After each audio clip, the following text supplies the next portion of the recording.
Everyone. I have two kids under three at home. And with all the events going on, the climate, the intensity of everything going on around us, I've definitely been thinking a lot of how do I want to address race and racism as an aspect of how I want to raise my kids and helping them understand. And that's something I want to hold myself accountable for, by the way. That's always been something maybe in the back of my mind. But these days, given everything, it's definitely been at the forefront.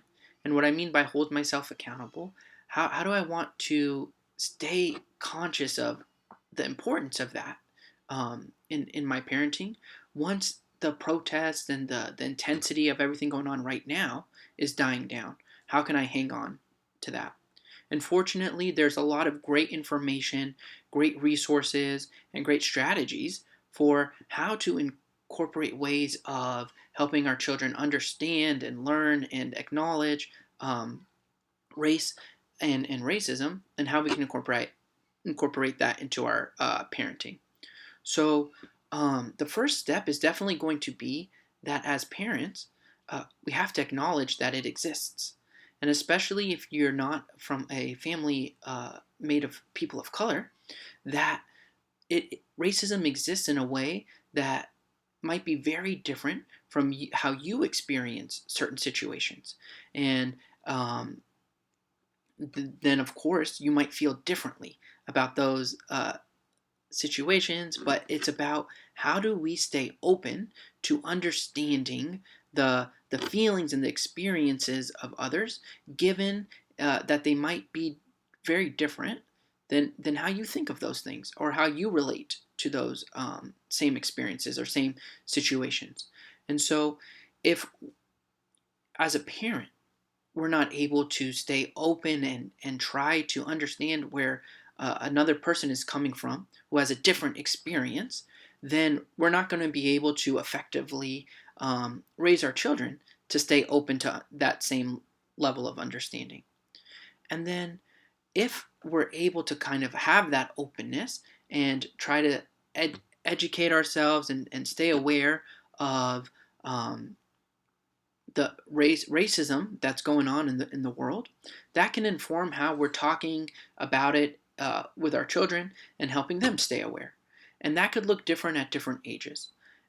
For very young kids, um, by four, children are definitely noticing differences.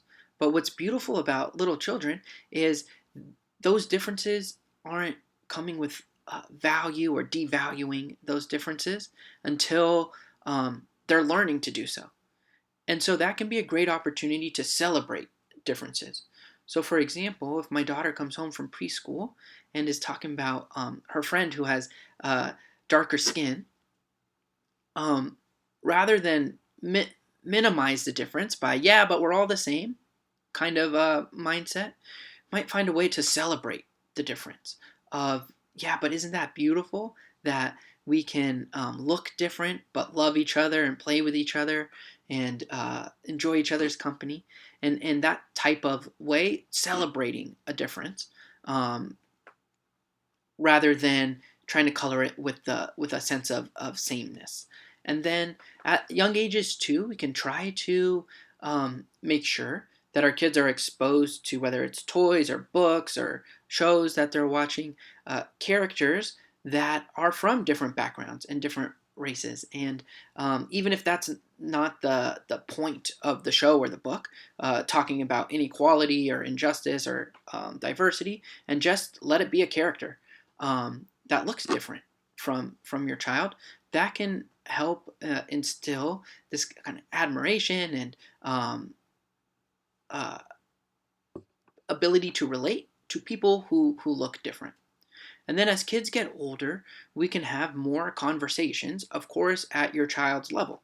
So it's going to be different an 8-year old from a 15-year old, but really um, trying to open up those conversations to help our kids be thinking about and challenging them to think about issues of injustice and inequality. And so at younger ages, we can do that with kind of highlighting fair versus unfair, and kids tend to have a strong feeling about wanting things to be fair.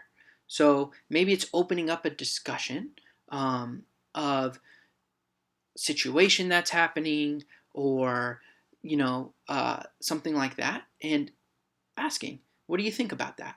And really, the more that our kids can steer the conversation, the more we're making them work, the more we're helping them kind of be heard, but also challenging them to think of things that they may have missed.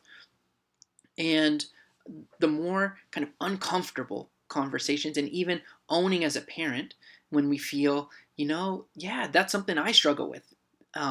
And and being able to come from a place of I don't have all the answers can help our children stay open and stay aware while thinking critically about issues of race and racism and inequality.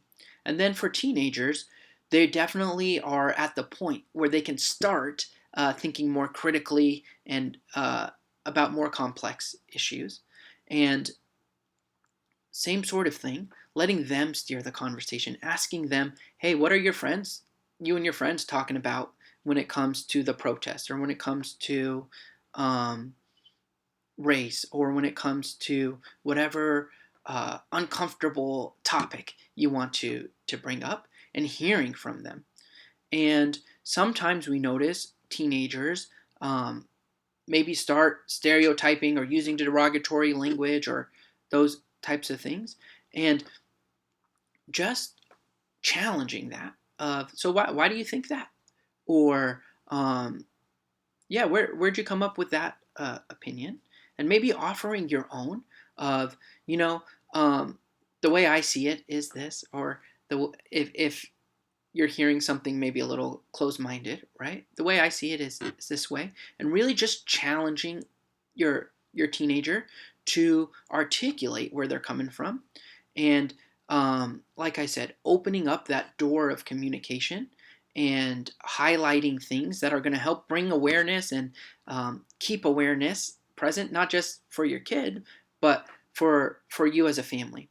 And like we started, that's only going to go as far as parents we're able to push ourselves to be uncomfortable and to um, explore what we might be missing and try to connect with what we might be missing.